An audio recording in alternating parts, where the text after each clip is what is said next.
안녕하세요. 토요미스테리 디바메이입니다. 2024년 4월 3일 오후 4시 57분 마이애미 긴급신고센터에 다급한 신고 전화가 걸려왔습니다. 지금 남자친구한테서 피가 나고 있어요. 칼에 찔렸는데 제발 도와주세요. 그 뒤로는 남성의 끔찍한 비명소리가 들려옵니다. 지금 팔에 감각이 없다. 나는 곧 죽을 거다. 그의 목소리에서도 고통이 그대로 느껴졌죠. 경찰은 곧바로 출동했습니다. 현장은 마이애미 시내에 있는 고급 아파트였어요. 문을 열고 들어가자마자 거실 한가운데에 쓰러진 남성이 보였습니다. 온몸은 피투성이었고 아예 움직임도 없어요. 그는 28살이던 크리스티안 오븐셀리였습니다. 그리고 그의 옆에는 젊은 여성이 무릎을 꿇은 채 그의 머리를 끌어안고 있었어요. 자기야, 제발 미안해 라고 말하면서 울부짖고 있었습니다. 그녀는 크리스티안의 여자친구 26살이던 코트니 클랜이었죠. 지금 상황은 너무 끔찍했어요. 거실부터 주방, 욕실까지 온통 피로 덮여 있었고 아예 피 웅덩이가 생겨 있기도 합니다. 근데 시간이 꽤 흐른 건지 이미 응고되기 시작한 것도 있을 정도예요. 흉기도 현장에서 바로 발견됩니다. 그건 크리스티안의 가슴에 박혀 있었는데 일반적인 주방용 식칼이었어요. 평소 집에서 흔히 사용하는 그런 칼이요. 구급대는 바로 그를 병원으로 옮겼지만 결국 과다출혈로 인해 사망하고 맙니다. 당시 의사의 말에 따르면 칼은 무려 8cm나 가슴 깊숙이 박혀 있었다고 해요. 한편 남자친구의 사망 소식을 들은 코트니는 그 자리에서 무너졌습니다. 바닥에 주저앉아서 오열했고 경찰도 그녀를 진정시킬 수 없을 정도였어요.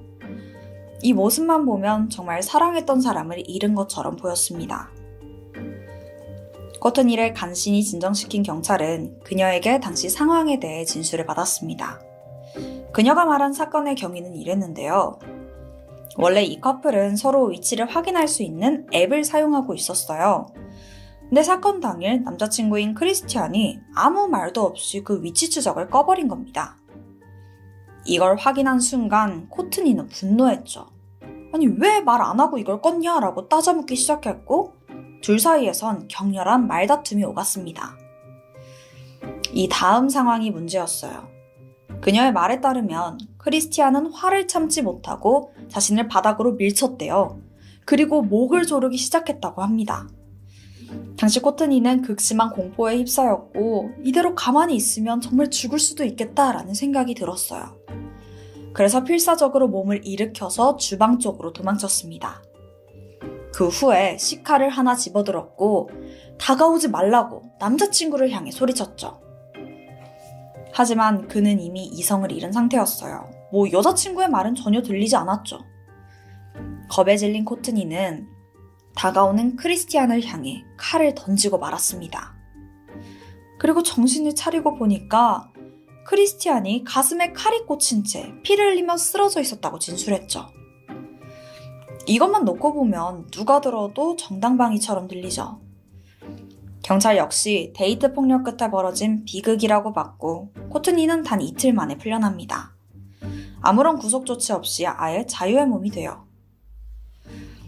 여기서 잠깐 사망한 그 크리스티안에 대해서 조금 더 알아보자면 그는 고등학교 시절 장래가 유망한 미식 축구 선수였습니다.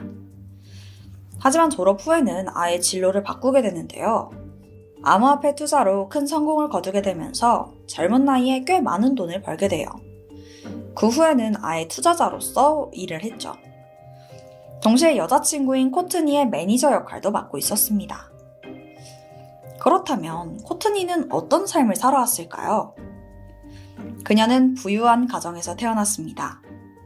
부모님은 딸이 원한다면 뭐든지 다 해주었고 정말 호화롭고 부족함 없는 환경에서 자라났죠. 코트니는 전형적인 모범생 타입은 아니었지만 예체능 쪽에서 두각을 나타냅니다. 춤, 연기, 스포츠 이렇게 다양한 활동을 즐겼고 그 중에서도 유독 피트니스에 관심이 컸습니다. 우리나라에서는 흔히 헬스라고 부르잖아요. 코트니가 여기에 푹 빠지게 된 거예요. 그리고 곧 트레이닝에 본격적으로 전념하게 되죠. 이때부터 피트니스 대회에 출전했고 놀랍게도 나가는 대회마다 상을 싹 휩쓸었어요. 그리고 운동하는 영상, 대회 준비, 무대의 모습까지 이 과정을 전부 인스타그램에 공유했죠. 얼굴도 예쁜 데다가 자기 관리까지 철저하니까 사람들의 관심은 쏠릴 수밖에 없었습니다. 근데 여기서 끝이 아니에요. 코트니는 어느 시점부터 온리팬스라는 플랫폼에 발을 들입니다. 사실 들어보신 분도 계실 거예요. 말 그대로 돈을 낸 팬을 위한 유료 콘텐츠를 올리는 플랫폼인데요. 특히 자극적인 사진이나 영상으로 유명하죠. 이곳에서 코트니 테일러라는 예명으로 활동을 시작합니다. 그리고 인스타그램과는 비교도 안 될 만큼 높은 수위의 사진들을 올렸죠. 수익이요? 진짜 엄청났습니다. 정말 순식간에 수억 원대를 벌어들여요. 그렇게 승승장구를 하던 중에 인스타그램을 통해 사망한 남자친구 크리스티안을 처음 만나게 된 겁니다. 둘은 첫 만남부터 서로에게 강하게 끌렸다고 해요. 그리고 2020년 11월 본격적인 연애를 시작합니다. 젊고 잘생기고 예쁘고 돈도 많은 커플. 정말 누가 봐도 부러움의 대상이었죠. 하지만 처음엔 아무 문제 없어 보였던 그들의 연애가 시간이 지나면서 점점 금이 가기 시작합니다. 그 시작은 바로 코트니의 집착이었는데요. 그녀는 남자친구가 친구를 만나는 것도 싫어했고 심지어 업무상 사람을 만나는 일까지 막 통제하려고 해요. 이뿐만이 아닙니다. 또 다른 문제가 있었는데요. 코트니가 술만 마시면 계속해서 폭력적인 모습을 보이는 거예요. 만취했을 땐 정말 분노를 주체하지 못했죠. 하지만 술에서 깨고 나면 또 원래 다정한 여자친구로 돌아옵니다. 막 명품 사주면서 미안하다고 크리스티안한테 사과했죠. 그리고 그는요, 정말로 여자친구를 사랑했어요. 매번 미안하다고 사과하는 모습에 마음이 약해졌고요. 그냥 술 안 마시면 괜찮으니까 그렇게 계속해서 코트니의 행패를 받아주게 됩니다. 이 위태로운 관계는 계속해서 이어졌어요. 그러던 2021년쯤에 본격적인 갈등이 터지기 시작합니다. 앞서 말씀드렸다시피 크리스티안은 암호화폐 투자로 돈을 벌고 있었어요. 그러니까 정해진 직장에 다니는 건 아니었습니다. 그런데 문제는 2020년에 시작된 코로나 팬데믹이 길어지면서 암호화폐 시장의 변동성이 커지게 된 거예요. 그러니까 이 시장 자체가 무슨 롤러코스터처럼 왔다 갔다 했죠. 다른 투자자들에 비해서 자산 기반이 약했던 크리스티안의 수익이 흔들리는 건 정말 시간 문제였습니다. 이때 코트니가 남자친구에게 혹시 자기 비서로 일하지 않겠냐 제안을 했어요. 스케줄 관리부터 SNS 계정 운영까지 그녀의 브랜드를 함께 운영해보자 라는 거였죠. 안 그래도 수익이 좀 불안했고 또 여자친구와 더 많은 시간을 보내고 싶었던 크리스티안은 그 제안을 받아들이게 됩니다. 그리고 이때 두 사람은 함께 마이애미로 이사했어요. 마이애미는 좀 섹시하고 비주얼 중심의 콘텐츠에 특화된 도시거든요. 그러다 보니까 코트니와 같이 온리팬스 모델로 활동하는 인플루언서에게 원래 살던 텍사스보다는 훨씬 활동하기 유리했어요. 그래서 본인 커리어에 집중하도록 마이애미로 이주를 하자 결심하게 된 거죠. 2022년 1월 그들은 고급 아파트에 입주하게 됩니다. 이 월세만 해도 무려 1,300만 원에 달하는 굉장히 럭셔리한 곳이었어요. 크리스티안은 이렇게 함께 일하면서 여자친구와 더 가까워질 수 있지 않을까 기대했습니다. 하지만 현실은 전혀 달랐어요. 코트니의 통제는 오히려 더 심해졌습니다. 게다가 크리스티안은 이 시점에 별다른 수입이 없는 상태였거든요. 그러다 보니까 자연스럽게 여자친구 수익에 의존하게 됐고 그때부터 두 사람 사이엔 미묘한 권력 차이가 생기기 시작했죠. 점점 연인이 아니라 갑과 을 같은 그런 관계가 돼버린 거예요. 그리고 이 불균형은 시간이 갈수록 심해졌습니다. 급기야 코트니는 남자친구에게 보수를 제대로 지급하지도 않았고 나중에는 아예 얹혀 사는 존재처럼 대하기 시작해요. 사랑으로 시작된 관계가 이제는 아예 무시와 경멸로 변해버린 겁니다. 정말 안타깝죠. 그리고 상황은 계속해서 악화돼요. 코트니는 자신의 SNS 운영과 콘텐츠 관리를 전부 크리스티안한테 맡겨둔 채 술 마시러 다니는 데 집중했어요. 얼마나 자주 돌아다녔냐 하면 근처 술집이나 클럽에서 코트니 모르면 간첩이다 라는 말이 돌았을 정도였죠. 게다가 술에 취할 때마다 또 폭력적으로 행동해요. 진짜 화가 나면 손부터 나가는 사람, 그게 바로 코트니였습니다. 이 상황에서 크리스티안은 점점 지쳐갔죠. 그러던 중 2022년 4월 3일 사건이 발생했어요. 이날 크리스티안은 오후 1시쯤 반려견을 산책시키기 위해서 아파트를 나섰죠. 코트니 역시 별다를 것 없는 하루를 보내고 있었고요. 그녀는 인스타그램 라이브를 켜서 팬들과 소통도 하고 그냥 평범한 하루를 보냈어요. 어떤 이상한 기류도 없었고요. 하지만 오후 4시 33분 크리스티안이 집에 들어온 후로 이 분위기는 180도 바뀌게 됩니다.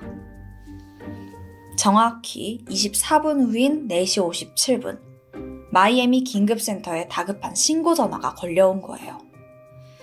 네, 앞서 오프닝에서 말씀드린 상황이 펼쳐진 거죠. 이렇게 앞선 상황을 전부 듣고 나니까 이 사건이 좀 다르게 보이지 않나요? 그럼에도 코트니는 별다른 조사 없이 혐의 없음으로 금방 풀려났죠. 경찰은 그녀의 말을 그냥 다 믿었던 거예요. 어쨌든 코트니는 자유의 몸이 됐고 곧장 부모님이 살고 있는 텍사스로 돌아갑니다. 근데 이때부터 그녀의 행동이 좀 이상해지기 시작해요. 방금 전까지만 해도 함께 살던 남자친구가 죽은 거잖아요. 근데 아무 일도 없는 것처럼 파티 돌아다니고 술 마시고 그냥 맨날 놀러 다녀요. 이 모습은 지인들 눈에 자주 포착됐죠. 심지어 어느 날 갑자기 하와이로 떠나가 버리기까지 합니다.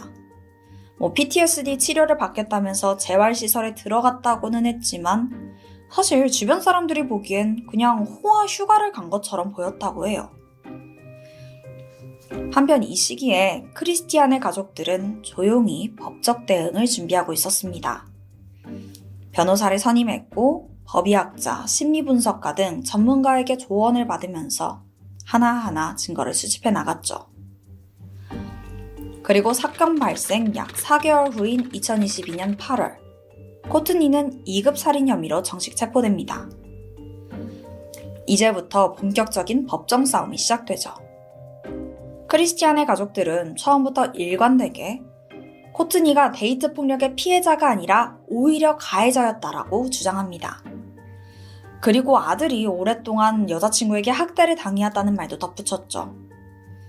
그리고 그걸 입증할 핵심 증거를 내놓게 되는데요. 바로 아파트 엘리베이터에 설치된 CCTV 영상이었어요. 그 속에서 코트니는 분노에 찬 얼굴로 크리스티안을 막 때리고 밀치고 수차례 폭력적인 행동을 보입니다. 반면 크리스티안은 어떻게든 그녀를 피하려고만 했어요. 단 한 번도 반격하지 않았습니다. 이 장면 하나만으로도 피해자였다는 코트니의 말에 큰 의문이 생기지 않나요? 뿐만 아니라 또 다른 결정적 증거도 있습니다. 바로 크리스티안이 생전에 여자친구에게 보냈던 문자 메시지였는데요. 2021년 10월 그가 이렇게 남겼죠. 지금 너한테 찔린 상처 때문에 나는 걷는 것도 힘들어. 그래도 나는 너가 오늘 좋은 하루를 보내길 바래. 내일 아침이면 좀 나아지겠지. 이 짧은 문장 안엔 2가지 사실이 담겨 있었습니다. 첫째로는 코트니는 과거에도 흉기로 남자친구를 찌른 적이 있다는 점. 그리고 둘째는 그런 일을 당하고도 크리스티안은 여전히 그녀를 걱정하고 있었다는 점이죠. 저는 저 문자 내용이 정말 속상하더라고요. 마지막 결정타는 무기 전문가들의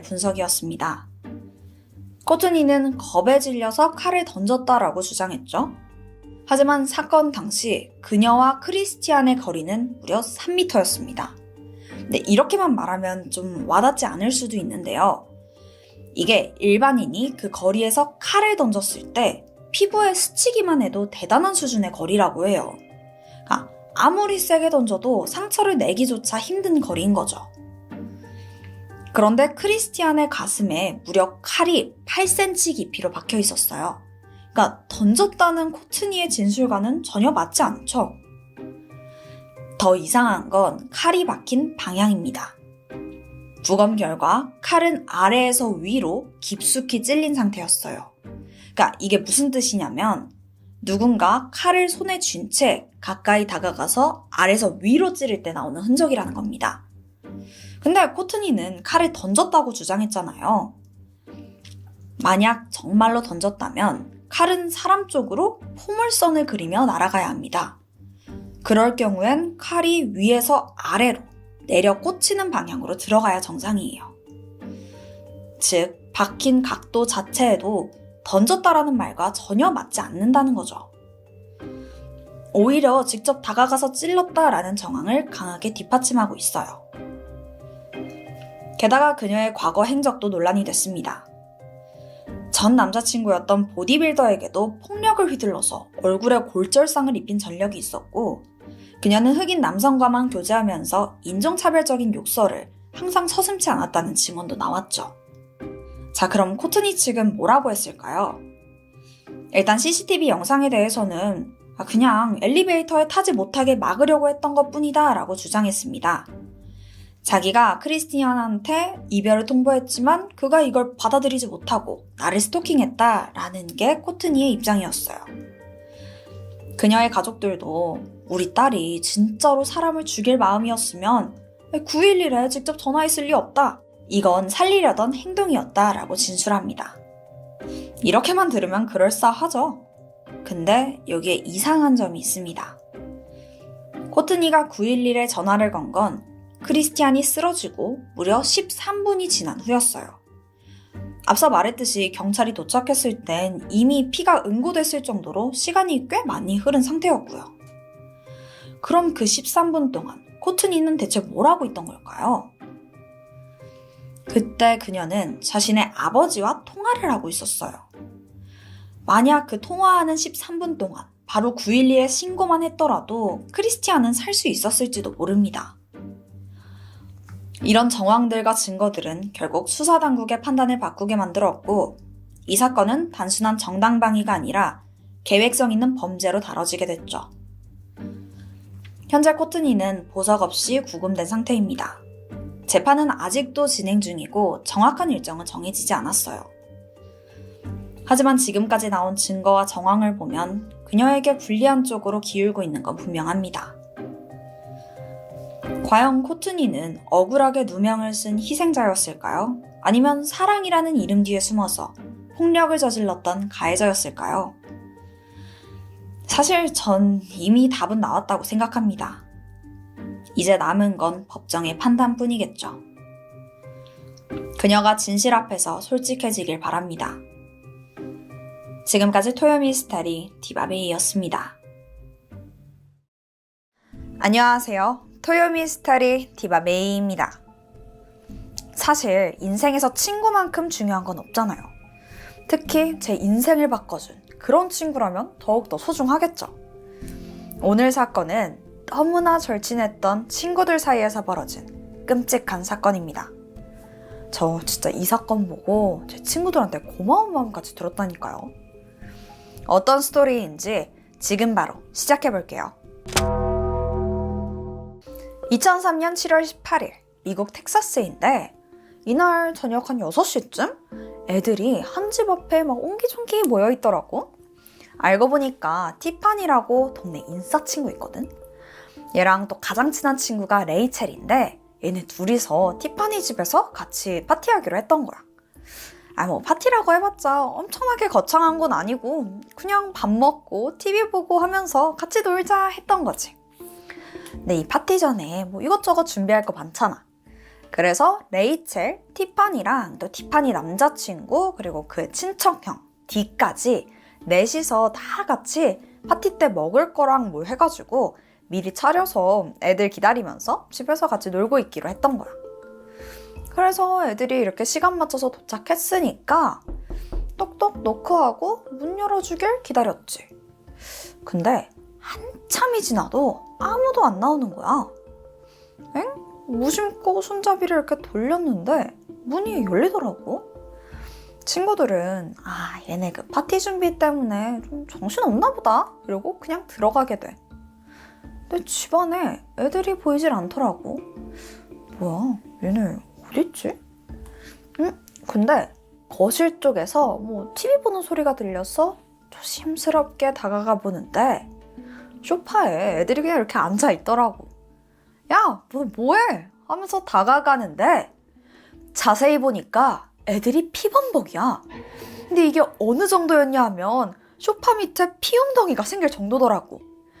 이 끔찍한 광경에 아이들은 비명을 지르면서 집안에 뛰쳐나왔고 바로 신고하게 돼.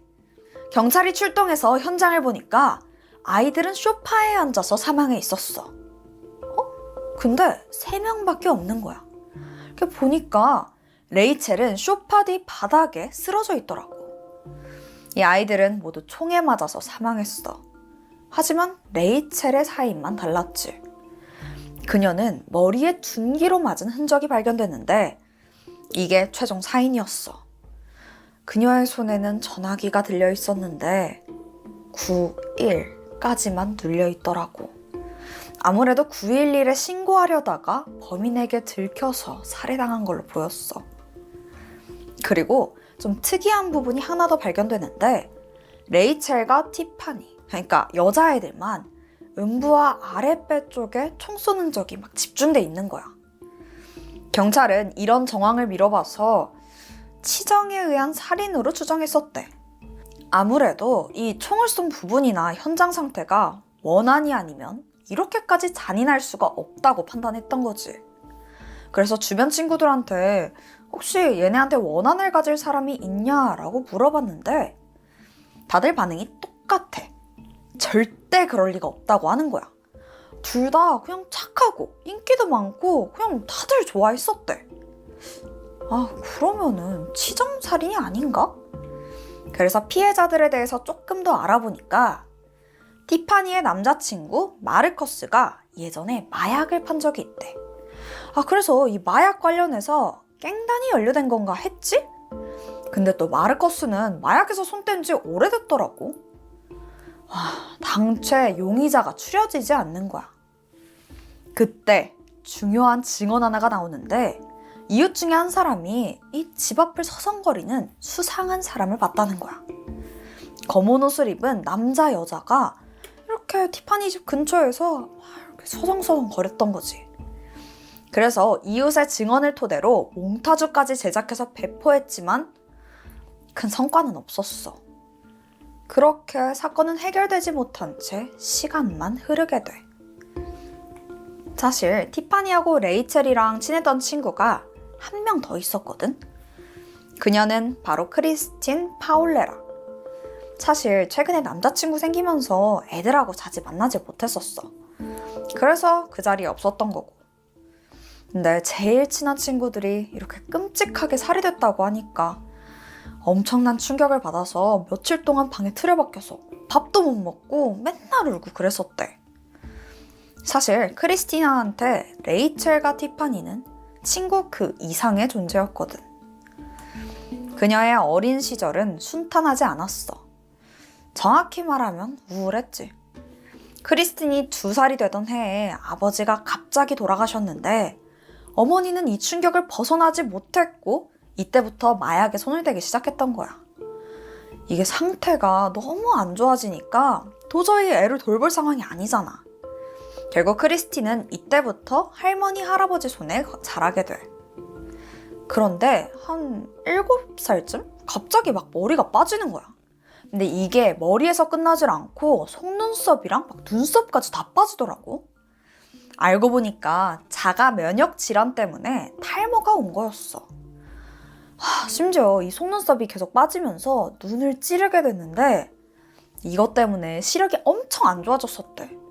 그래서 겨우 7살인 어린 나이부터 빠진 머리 가리려고 막 가발 쓰고 시력 안 좋으니까 완전 두꺼운 안경 쓰고 막 그렇게 다녔다고 해. 근데 어린애들 보기에 이게 좀 이상하잖아. 다 자기네들이랑 좀 다르니까.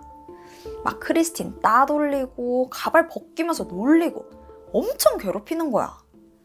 이 유치원부터 시작된 괴롭힘은 중학생이 될 때까지 이어졌어. 이런 상황에서 크리스틴 자존감이 진짜 떨어질 수밖에 없었지. 성격도 점점 소심해졌고. 그러다가 고등학교로 올라갈 때쯤에 상황이 확 바뀌는데 엄마가 약물 치료를 다 받고 극복하면서 새로운 사람도 만나고 다시 가정을 꾸리게 된 거야. 그렇게 크리스틴은 엄마랑 다시 같이 살 수 있게 됐지. 그래서 엄마 따라서 텍사스 클레어 레이크 시티로 이사를 하기로 결정했고 이사 가니까 당연히 전학을 가게 됐지. 사실 처음에는 이 새로운 학교에 가는 걸 되게 겁냈었대. 아니, 친구들한테 쭉 괴롭힘 당했잖아. 이사 가서도 그 괴롭힘이 이어질까봐 좀 걱정이 됐던 거야. 그런데 크리스틴의 생각과 다르게 고등학교에서의 생활은 평탄했어. 진짜 완벽했지. 이때 레이첼 콜러티스랑 티파니 로엘을 만나게 됐었어. 다른 애들이 막 크리스틴 놀릴 때 딱 히어로처럼 나타나서 야, 너네 왜 전학생 괴롭혀? 그만해! 이렇게 보호를 해준 거지. 둘 다 성격도 완전 좋고 예뻐서 진짜 인싸였는데 얘네가 크리스틴 챙기니까 자연스럽게 친구도 많이 사귀고 인기도 많아졌어. 그리고 레이첼이랑 티파니는 크리스틴이 외모에 좀 콤플렉스가 있는 걸 알고 화장하고 또 꾸미는 법을 알려주기도 했었대. 막 얘네끼리 돈 조금 모아갖고 진짜 비싼 가발 있지. 진짜 티도 안 나는 거. 그런 거 사가지고 꾸며주고 화장시켜주고 그랬던 거지. 그 덕에 자존감도 회복하게 돼. 그런데 문제는 여기서부터 시작됐어. 크리스틴 태어나서 처음 친구도 사귀고 막 인기도 받고 그러니까 좀 많이 들떴나 봐. 점점 어긋나기 시작해. 동네에서 불량한 애들이랑 막 슬슬 어울리더니 걔네 따라서 마약까지 하는 거야. 아니 티파니랑 레이첼 진짜 걱정했지. 아니 얘네가 막 잘 나가고 그래도 마약 같은 건 사실 손대진 않았거든. 그렇게 불안불안한 하루가 지나고 있었어. 그러던 2003년 크리스틴은 남자친구가 생겼는데 당시 남자친구는 21살이던 크리스 스나이더. 근데 크리스틴은 그때 겨우 17살이었어. 그러니까 성인이랑 미성년자랑 사귄 거야. 게다가 폭력이랑 마약 전과까지 했던 범죄자였지. 레이첼이랑 티파니가 다른 남자 소개해 줄 테니까 헤어져라 라고 할 정도였어. 진짜 가족부터 친구까지 다 반대했지만 아니 크리스가 너무 좋았나 봐. 크리스는 누구의 말도 듣지 않았어. 아무리 그렇게 반대가 심해도 사실 잘만 만나면 딱히 상관없잖아. 근데 둘 사이도 그닥 좋지는 않아. 크리스틴은 남자친구한테 엄청 집착했던 거야. 크리스 친구들이 그 여자친구 보고 사이코라고 부를 정도였대. 근데 그도 그럴 게 남자친구 인간관계 하나하나 다 간섭하고 질투하고 심하게 다툰 날에는 막 크리스 집 앞에서 노숙하면서 나올 때까지 기다리고 소리 지르고 계속 문 두드리고 진짜 난리도 아니었대. 이렇게 남자친구한테만 집착하는데 친구들 만날 시간 있었겠어? 결국 레이첼, 티파니랑 보내는 시간이 많이 줄었다고 해. 그래도 여전히 두 사람에게 크리스틴은 소중한 친구였어. 그러던 와중에 앞에 말했던 그 사건으로 인해서 친구들을 잃게 된 거야. 레이첼이랑 티파니가 사망하고 얼마 되지 않아서 크리스틴은 남자친구랑도 헤어지게 됐고 그 정신적 충격에 마약에 더 의존하기 시작해. 결국 치료를 위해서 재활시설에 들어가게 됐지. 그 와중에 수사는 계속됐지만 사건은 해결될 기미가 없었어. 그렇게 시간만 흐르게 돼. 그러던 2006년 7월 8일 경찰에게 한 익명의 제보가 하나 들어오는데 자기가 티파니 레이첼 그 살인사건의 범인을 안다는 거야. 그리고 지목한 범인은 바로 크리스틴. 제보자는 자기가 마약 재활원에서 크리스틴을 만났는데 이 범죄에 대해서 스스로 자기가 했다고 털어놨다는 거야. 근데 들어보니까 그 진술한 내용도 굉장히 상세했고 결국 제보를 받은 직후에 경찰관들은 재빠르게 그녀를 찾기 시작했지. 얼마 지나지 않아서 그녀를 발견했는데 한 모텔 안에서 어떤 남자랑 같이 있더라고. 알고 보니까 둘이 재활원에서 만나서 결혼까지 한 부부 사이였어. 그렇게 크리스틴을 체포하려고 출동했던 경찰들은 그 현장을 보고 와, 진짜 살다 그런 광경은 처음 본다 라고 말할 정도였어. 모텔방 상황이 진짜 엉망이었거든. 두 사람은 8개월간 이 방 안에 틀어박혀서 마약만 하고 지냈던 거야. 방 안에는 진짜 온통 주사기가 막 널브러져 있고 음식은 다 썩어서 그 냄새 때문에 머리가 아플 지경인 거야. 그리고 모텔에서 크리스틴은 그렇게 체포되게 돼. 처음엔 살인사건에 대해서 모든 혐의를 부인했지만 같이 있던 남편이 아내가 TV를 보다가 나한테 그 살인사건에 대해서 자백했다면서 자기가 들었던 모든 내용을 증언하게 돼. 그렇게 5년간 숨겨졌던 사실이 밝혀진 거야. 2003년 7월 18일 그 사건 당일에 티파니, 레이첼, 그리고 그 남자친구 마르커스랑 사촌 형까지 이 네 사람은 한창 파티 준비 중에 있었어. 그때 띵동 초인종이 울리는 거야. 나가보니까 크리스랑 그 남자친구 크리스가 왔더라고. 안녕 얘들아 오랜만이야. 생각나서 들렀어. 생각지도 못한 방문이었지만 안 그래도 우리 이따 파티하는데 친구들은 웃으면서 얼른 들어오라고 커플을 집 안으로 들이게 돼. 하지만 그 누구도 두 사람의 생각을 알진 못했어. 크리스틴 커플이 티파니 집에 온 이유는 마약을 훔치기 위해서였던 거야. 둘 다 마약에 완전 중독됐는데 돈도 다 떨어지고 갖고 있던 것도 다 해버린 거지. 근데 그때 티파니 남자친구 마르커스가 마약을 팔았다고 그 소문 들었거든. 그래서 안 그래도 티파니 집에서 파티 많이 하는데 거의 100% 마약 있겠네 싶어서 갔던 거야. 그리고 그 둘의 품 안에는 권총이 들어가 있었지. 그렇게 집 안으로 들어오자마자 크리스와 크리스티는 총을 꺼내더니 친구들한테 총구를 겨눴어. 마약이랑 돈 내놓으라고 협박하기 시작해. 이런 당황스러운 상황에 애들은 다 벙쪄 있었지. 이번엔 아예 레이첼을 인질로 잡고 집안을 둘러보기 시작했어. 그 사이에 크리스는 거실에서 나머지 세 사람을 붙잡고 있었는데 이때 마르커스가 반항을 하려고 했고 그는 망설임 없이 방아쇠를 당기게 돼.